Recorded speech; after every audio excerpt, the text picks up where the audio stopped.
was always the Jags. It was always the Jags. It was always the Jags. Always the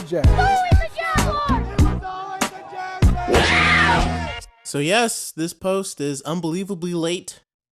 Week 18 was literally like a month ago. Even longer than that, though, actually. I would love to say, it was because I was out of town or, just super busy these past few weeks. But no, none of that. I was so disgusted by the way that game ended against the Titans. I haven't recorded since. And I was literally speechless throughout the entire playoffs. I didn't even watch most of the playoffs because I felt humiliated as a Jags fan. Like, humiliated. We had the division for 1 year. 1 year. And, back-to-back winning seasons is success. Don't get me wrong. Like, that's better.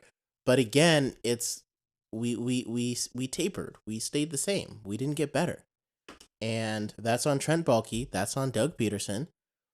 And if you look at that game versus the Titans, even if we had finished with the same record and not made the playoffs or something, like, that was a winnable game. We beat them 34-14 earlier in the year.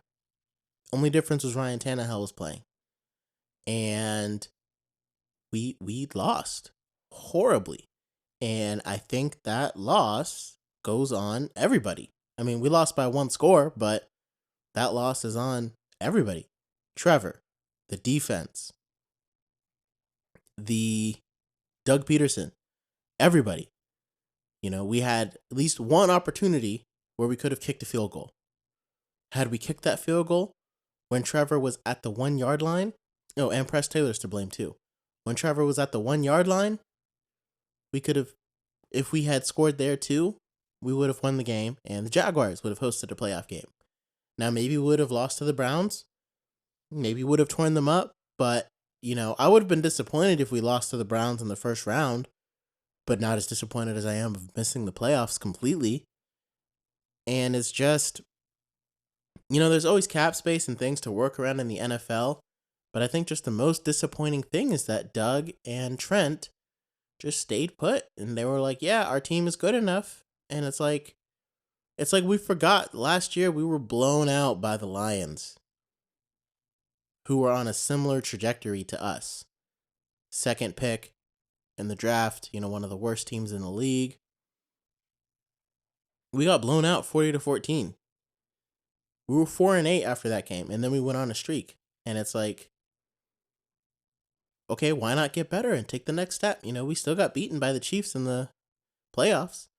And there were so many moves that we could have made this offseason that we didn't. And I think now it's kind of too late for them to, correct it, because what really should have been, like, you add a couple key pieces from this year. But instead, like, if you had added, if they added like a Javon Hargrave or something like that, instead of restructuring Foley Fatukasi, we could have moved on from Fatukasi this year. Now we can't, because he's got so much dead cap, it doesn't make sense. It's like all of these personnel decisions and stuff that Trent Baalke made, just figured that the team was good. And it was like, yeah, we're expecting Trayvon Walker to make a leap, but all of his best pass rush moves came from inside. So adding an edge rusher would have been great. I don't know if we would have won that game against the Titans if we had picked up, Josh Uche at the deadline or something. Injuries played a role, I think, in this season. Like last season, we were remarkably unhurt. But for this season, most of it, Zay Jones didn't play. And Christian Kirk wasn't there. But again, when you watch that Titans game, and that I would have understood, for losses against the Browns. But when you watch that Titans game, there's no reason why we shouldn't have won when we were at the 1 yard line. There's no reason. Like, the only reason why we lost is because Press Taylor either doesn't have a good play for that or can't call the right play. And that's what makes me very disappointed that Mike Caldwell was let go and Ryan Nielsen was brought in. It feels like Mike Caldwell was scapegoated, but his defense was what had us winning games at the beginning of the year. Our offense didn't win a single game, really. Like, our offense maybe won the game against Buffalo because Trevor put it away with a beautiful throw to Calvin Ridley. But our defense kept Buffalo from scoring. Like, when the game would be like a slog fest where our offense would go, but our defense would get timely turnovers and give the ball to our offense. And it was great. And this year, I think after that, I don't think we'll ever really know where this year was headed or where Trevor was headed, because I also expected him to go crazy this year. 5,000 yards, maybe challenge for MVP. Finally had a number one receiver. I think Calvin Ridley wasn't as good as we thought he was going to be. I think he's still better as a, 1B receiver, kind of playing second fiddle to somebody else. But, we kind of expected all this from Trevor, and it feels like in that Tennessee game is when he really turned it on and decided, like, okay, I need to be the reason why we win games. And I'm telling you, that Bengals game, that was like the turning point in our season. Like last year, we had a turning point when we beat the Ravens and everything started looking up. When we lost to the Bengals, that's when everything started crumbling. Everything, because Trevor got hurt, and then he was playing off the whole rest of the year. And, playing hurt is like, I don't know if Trevor needs to be protected from himself or exactly how, but like, when a guy is hurt, he's not going to play as well. And that's understandable. Okay, in that case, sit out. You know what I mean? Like, don't play. Because if you're going to play poorly, playing hurt, kind of defeats the purpose. Like, Joe Burrow played really poorly the first 3 games because he was hurt. And then as he healed up, he got better and kept playing. And I guess guys want to play through that, but it makes you look bad. It makes your team look bad. And it just there's probably questions surrounding Trevor when there don't have to be if he was hurt or if he took time to just let himself heal and come back for those really important games. I'm not saying CJ Beathard wins us the game against the Titans. But again, that game, Trevor threw 2 bad picks and he didn't throw any picks the first time we played them. It was 2 touchdowns, 2 rushing touchdowns. And, our defense, it's hard to stop a team when you turn the ball over to them in their own territory. Not being able to stop Derrick Henry, that's rough. That's tough. I mean, honestly, like, I don't think it'll happen because I still like Doug Peterson, but I would have much preferred to see Press Taylor get fired. But that's not going to happen because Press Taylor is Doug Peterson's buddy. That's his guy. And I think Jaguars fans, I think if Doug Peterson, like if we miss the playoffs next year, then, I wouldn't, if we still have a winning record, it'd be hard to say like, oh, let's let go of the coach who gave us our first 2-3 winning records. But it's like if Trevor Lawrence isn't where he should be, because we're getting to the point where Trevor Lawrence is going to need an extension, which means in order to put a team around him, we're going to have to get cheaper guys, draft well, which we have not been doing, and he's going to have to elevate his play. Like right now, Trevor is not really, like if you can't get your team into the playoffs on your rookie contract, what does that mean for your extension? Like why would you be worth an extension? Because that's just more money that the team is paying you to take away to put other guys to help get them in the playoffs. So they literally be making themselves worse so that you can get paid. Like that's the question. That's why I don't think Trevor's going to get extended this year. And so, like, I wouldn't want to cost Doug Peterson his job because of Press Taylor. And again, Press Taylor did some great stuff last year. He was calling the plays in the second half, and a lot of those games we were down behind, and then we came back in the second half. But for whatever reason, it didn't work this year. Whatever Press Taylor was doing, it didn't work this year. And a lot of fans were criticizing Press Taylor, and Doug Peterson was always defending him. Like, well, he called plays in the back half of the season, and and it's like, I get it, but this year, we're talking about this year, Doug, he's not designing an offense that is putting points on the board. He's not. And I think every Jaguars fan would have been much more like Mike Caldwell. I don't think he was the best defensive coordinator. I think we made a lot of really timely plays, and turnovers can kind of end up being luck sometimes. So I'm not necessarily like, I kind of wish that we had got it's kind of like a lateral move having Ryan Nielsen come in. But a lot of people love Ryan Nielsen. I just think it's interesting how like his defense was 16th and ours was 17th. So it's like we moved up a tier, maybe. But again, Atlanta doesn't have a pass rush. We have a pass rush. Josh Allen and Trayvon Walker are starting to become those guys.